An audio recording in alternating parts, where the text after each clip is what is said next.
Support for Radio Friends comes from Osteostrong. Improvements in bone density, strength, and power can be achieved by weekly 5-minute no-sweat sessions on their 4-spectrum machines.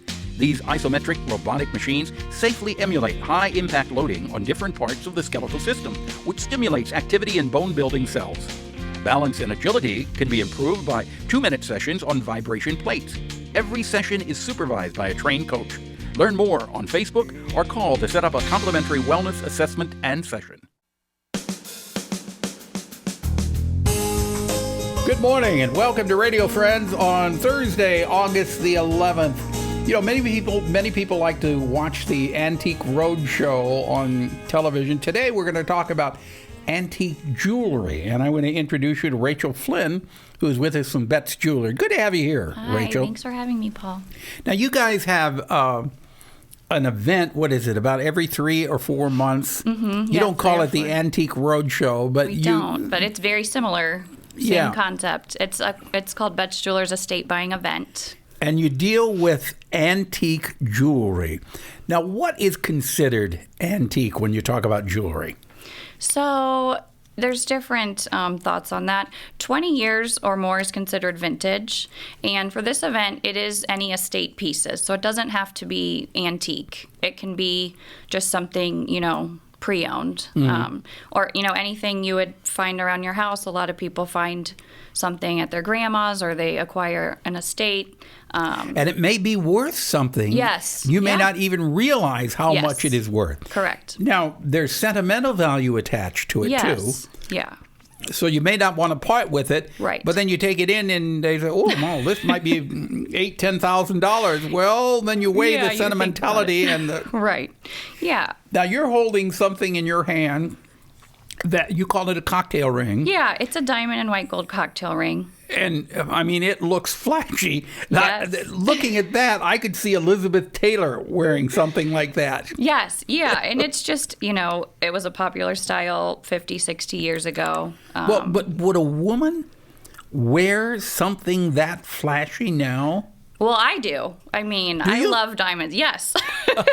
It's all a matter of taste, Okay. Yes. I mean, that is one big flashy ring. Yes. No, you wouldn't see a woman most likely at the office wearing this today. No. Yes. No. But, maybe to a gala or something like that. Yeah. Okay. Or you wouldn't be doing the dishes with it. No, do not. No. Okay. So that is, how old is that?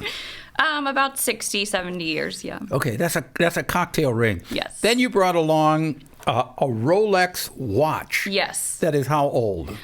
This is 87, I believe. 1987. 87 years old? 1987. Oh, 1987. Yes. Okay. Yes. And something like that would be worth what?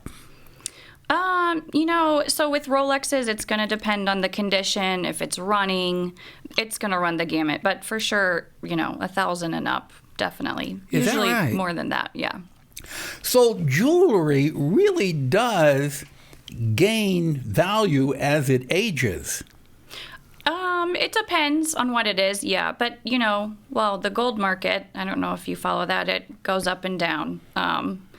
But, yeah, it's not going to lose a lot of value, yeah. If you have something at home that you've been looking at and you say, well, I don't know if I want this anymore, it's pretty old, what can you do there? You're having another one? Yes, so we just wrapped one up. Our next one is December 6th through 8th. Okay. And so, you can bring it in. And for these events, you can bring in old collectibles as well, advertisements, vintage toy cars. I mean, it runs. Really? Yes, so it doesn't have to just be jewelry. We partner with National Rarities, and they're estate buying specialists. Okay. So they come in and can look at, albums, anything.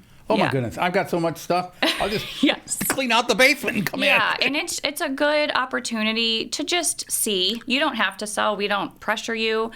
Just to talk to professionals and get an evaluation. All right. If people want more information, they can contact you at Betz Jewelers. What's your phone number?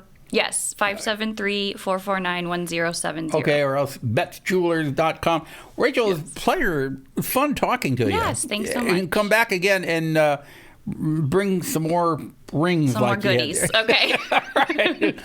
We'll talk to you later. Thank you. All right, now we go from talking about jewelry to artwork. Kelsey Hammond is with us. Good to have you back again, Kelsey. Thank you. You were, of course, with the Columbia Art League. What have we got going on? Well, I wanted to talk a little bit about a plein air that we are doing in Rocheport in September 8th through the 10th. Okay. So this is a 3-day event. Artists will be there from starting on Thursday, painting every day, Thursday, Friday, and Saturday. And then Saturday evening and afternoon, there will be more things for the public to do. So head to Rocheport. There'll be some other painting activities that people can do. You can watch the artists as they're painting on the trail and in town. So plein air, in case people aren't familiar, was a movement that happened in France during the Impressionist time. So the artists took their palettes and all of their things outside and painted from life. Mm-hmm. So before that, artists had been painting inside their studios, and thinking and making things up from what they had seen. So will the artist, they'll be painting different scenes of Rocheport. Yes, exactly. And as we know, that's a great community with, historic buildings and the trails there and all sorts of amazing things. So it's a good spot. My question is, what happens if we get some much needed rain? Well, I will say plein air painters are a hardy crew of folks. So they are very much excited to just be where they can be. They bring their own umbrellas. They're ready to paint in all weather. No matter what. No matter what. They are hardy folk. I like to describe them sort of as goats on rocks in this weird precarious positions, painting to get the right kind of light and scene in the moment. Yeah, so they're not going to let anything stop them. No, not at all. And so people can come out and they can watch the artist. Yes. Then will those items that they have painted be available? Yes. So they'll be for sale, and we'll have from 6 to 8 on Saturday. We'll have appetizers and drinks, and basically a huge reception where people can come and buy the artworks. Prizes will be awarded. But where will the artwork be? It'll be in Rocheport at the community hall. Okay, not at the the Art League. So we're taking the Art League on plein air. We're going outside.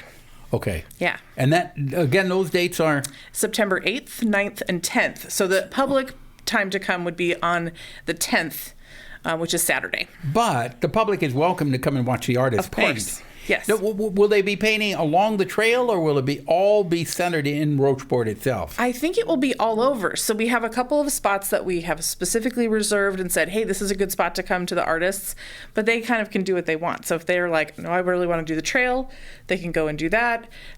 If they want to go and, do a specific house or home in town, they can do that as well. So they can kind of go where they want to go. So no matter where you're walking around, you'll see people painting. Okay. And if people want more information on this, or what if an artist, is it too late for an artist to be a part of this? No, artists can sign up until August 29th. So there's lots of opportunity. Now, when you say the artist, it has to be painting. There's no photography with this. Right. So it does have to be painting or pastel, drawing. It could be pen. Whatever people want. But not photography. Correct. Okay. For more information, contact them at the Columbia Art League. That's columbiaartleague.org. And mark it on your calendar. Kelsey, thank you so much for coming by. Thank you. Pleasure having you here. Yeah, thanks. Okay. If there's something you'd like to hear or see on here, drop me an email. That's pepperp, Missouri.edu. Bye-bye.